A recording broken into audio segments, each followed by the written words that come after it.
Now, it gives me great pleasure to welcome Lowkey.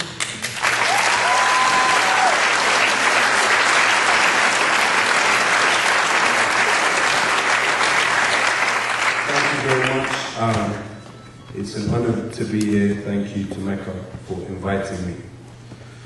We are here today to discuss not only the massacre they refer to as Operation Cast-Lead, but also, and equally as importantly, the Israeli-imposed, Egyptian-enforced, and American-supported siege on the people of Gaza.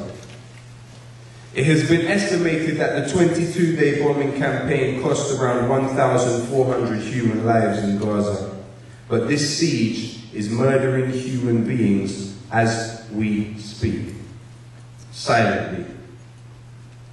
How many lives has this silent murder cost?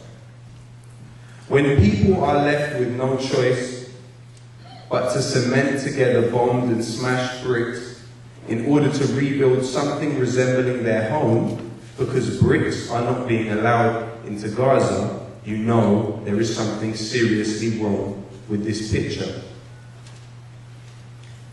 When young children are dying of treatable illnesses because the medicines are not being allowed into Gaza, you know there is something seriously wrong with this picture. And when there is something in Israeli law called the grandfather clause, a law which means that any human being who has one Jewish grandparent and can prove it can claim citizenship to Israel. Yet a person whose mother, grandmother, great-grandmother, great-great-great-grandmother, great-great-great-great-great-grandmother has lived in Jerusalem and can directly trace their lineage, not only has no nation, no citizenship, and no passport. There is something seriously wrong with that equation. Now, as a person with a British passport and citizenship to a country which not only is responsible for the Balfour Declaration, but is also one of Israel's main killing machine suppliers, I felt it was my duty to visit Gaza and the West Bank in order to understand the human side of this issue I have read and heard much about growing up. I urge all of you who hold precious US passports to travel to Gaza and see how your taxes have been spent.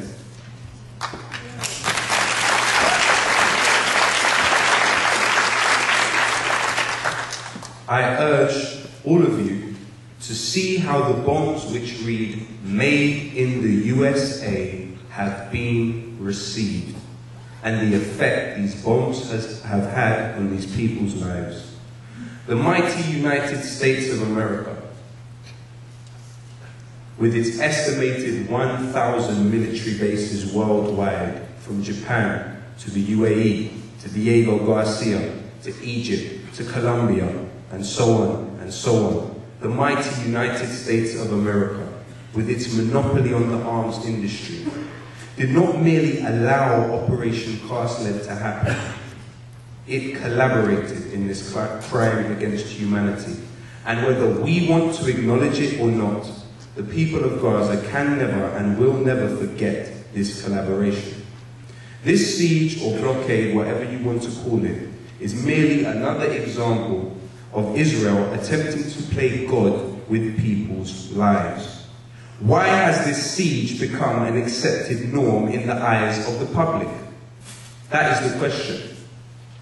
Because of the same media outlets who so dutifully counted the exact number of rockets fired from Gaza onto land those Palestinians were themselves driven from through murder and pillage.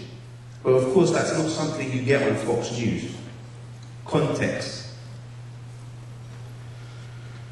I wonder if those same media outlets prior to Operation Cast-Lead ever bothered to count how many tins of beans or pieces of bread were not allowed to reach the hungry bellies of Gaza. Furthermore, did any of those influential media outlets even bother to count how many American-made white phosphorus bombs were dropped onto the heads of human beings in Gaza? No. Our struggle is a struggle for public perception, first and foremost, because there is a machine at work that wants you to believe a man with a rocket launcher, no passport, and no nationality is more of a threat to humanity than a state which has invaded and occupied every single country it borders with and is armed to its teeth with the most sophisticated killing machines on the face of this planet.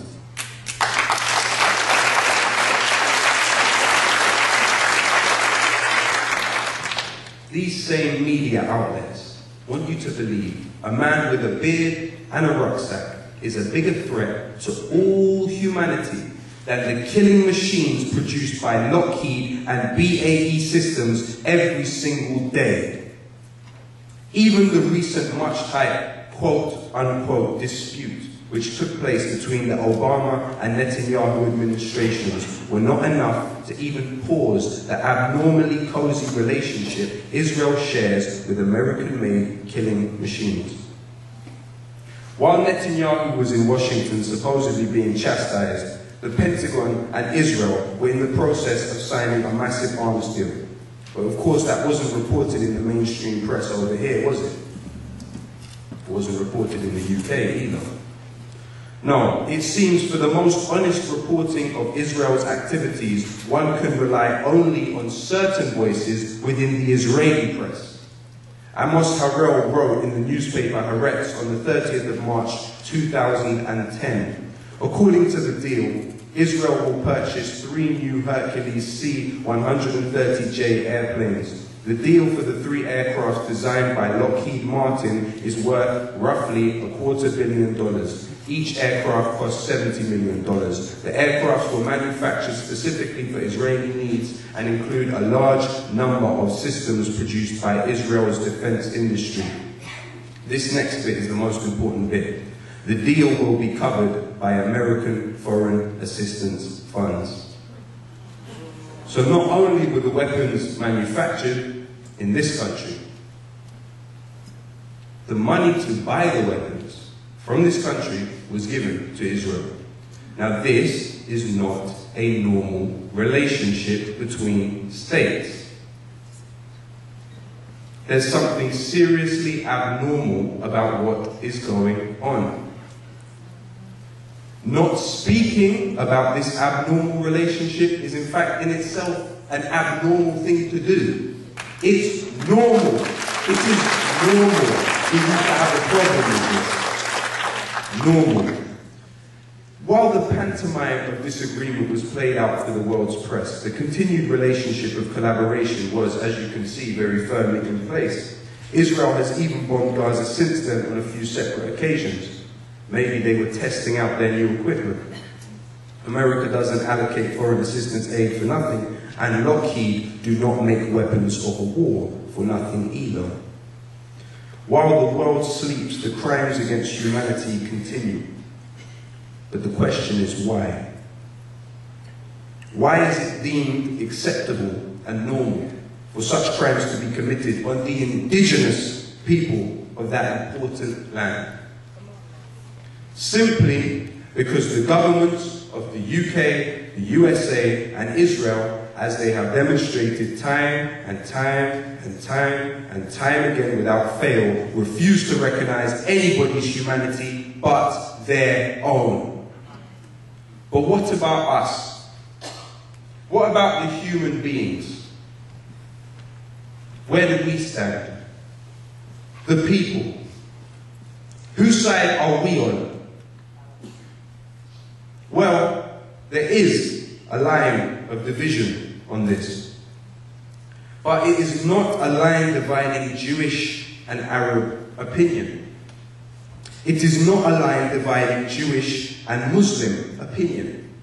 It is not even a line dividing Israeli and Palestinian opinion. It is a line dividing those who believe in the equality of all and those who believe in the supremacy of some.